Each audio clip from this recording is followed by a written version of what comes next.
Halo semuanya, kembali lagi bersama saya Madianto. Kali ini kita akan membahas tentang tren hidup sederhana dan secukupnya di rumah yang kecil. Gerakan hidup di rumah kecil kian populer, terutama bagi yang ingin hidup lebih ramah lingkungan. Tinggal di tempat yang terbatas, hanya punya barang-barang yang dibutuhkan, mungkin bukan impian semua orang. Tapi gerakan hidup di rumah yang kecil ini kian populer, terutama bagi yang ingin lebih ramah lingkungan. Elliot Douglas melaporkannya dalam dw.com. Elliot Douglas pergi ke hutan karena ingin hidup penuh kesadaran. Henry David adalah penulis dan filsuf asal Amerika. Ia hidup menyendiri di sebuah pondok mungil di Walden Pond di negara bagian Massachusetts, Amerika Serikat dari tahun 1845 hingga 1847. Lebih dari satu abad kemudian, cara hidupnya menjadi salah satu inspirasi bagi gaya hidup baru yang dikenal sebagai gerakan rumah mungil. Dengan gaya hidup sederhana, ide untuk tinggal di rumah kecil mulai populer di Amerika Serikat pada 1970-an. Orang-orang mau berhemat dan hidup lebih sadar lingkungan. Sejak 2018, bentuk rumah mungil telah resmi ditetapkan oleh International Residential Code yang mengatur persyaratan bangunan untuk rumah layak huni di sebagian besar rumah di Amerika Serikat. Rumah kecil ini didefinisikan sebagai unit hunian dengan luas maksimum 37 meter persegi.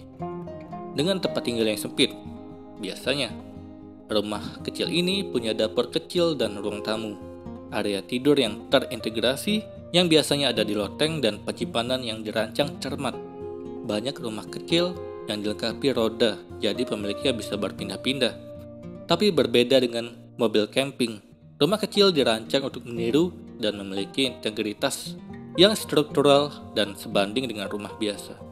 Konsep rumah kecil ini merambah keluar Amerika Serikat.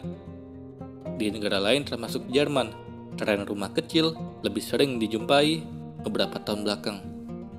Jumlahnya ada beberapa ribu, terutama di bagian selatan yang umumnya masih berhutan. Di tahun 2017, Jerman memiliki desa rumah kecil yang terletak di distrik Bavaria di Meisel. Anggota komunitasnya sekitar 30 orang yang mengoperasikan tiny house hotel, tempat para tamu dapat merasakan hidup sederhana. Rumah kecil ini juga merupakan rumah bagi para aktivis lingkungan. Selain ramah lingkungan, karena memakai sumber daya yang lebih sedikit, rumah mungil atau rumah kecil ini juga menjadi rumah bagi para penggiat lingkungan. Pada 2012, setelah hutan Hembach di Jerman Barat dialokasikan bagi perluasan tambang batu bara, para pengunjuk rasa mulai menduduki hutan, membangun dan tinggal di rumah-rumah pohon untuk mencegah perusakan habitat alam purba ini. Hidup di atas air dengan sampah sesedikit mungkin. Di kota, rumah kecil menawarkan cara hidup alternatif bagi yang ingin menghindari biaya sewa tinggi. Karena biasanya harganya kurang dari setengah harga rumah ukuran normal. Di Berlin, beberapa orang tinggal di rumah perahu kecil sebagai tempat tinggal alternatif yang ringkas. Mereka bisa lebih jauh mengurangi jejak karbon dengan memakai toilet ramah lingkungan dan meminimalkan limbah di kapal. Ini juga bisa menjadi solusi perumahan untuk tunawisma. Rumah kecil juga telah digunakan untuk memerangi masalah tunawisma yang berkembang di banyak negara barat. Amerika Serikat memiliki lebih dari 100 desa rumah mungil yang menyediakan rumah transisi bagi mereka yang membutuhkan. Tetapi para kritikus mengatakan rencana itu tidak manusiawi bagi para tunawisma, yang seharusnya berhak atas rumah yang permanen. Manfaat lain dari rumah kecil yaitu sebagai tempat pelarian saat pandemi. Beberapa orang di rumah kecil telah melangkah lebih jauh untuk lebih mandiri dengan menyediakan energi bersih dari panel surya. Selama pandemi yang ada, ide untuk melarikan diri dari keramaian dan hiruk-pikuk jadi lebih populer.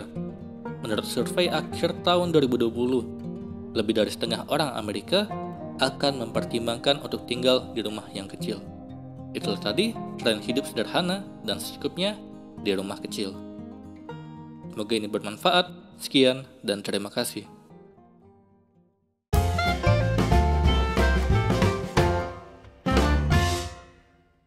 Halo semuanya, terima kasih telah menonton video ini sampai akhir. Jika kalian punya saran, silahkan tuliskan di kolom komentar video apa yang harus saya buat untuk selanjutnya. Dan jika kalian suka dengan video seperti ini, silahkan klik like. Semoga video saya bisa bermanfaat. Sekian dan terima kasih.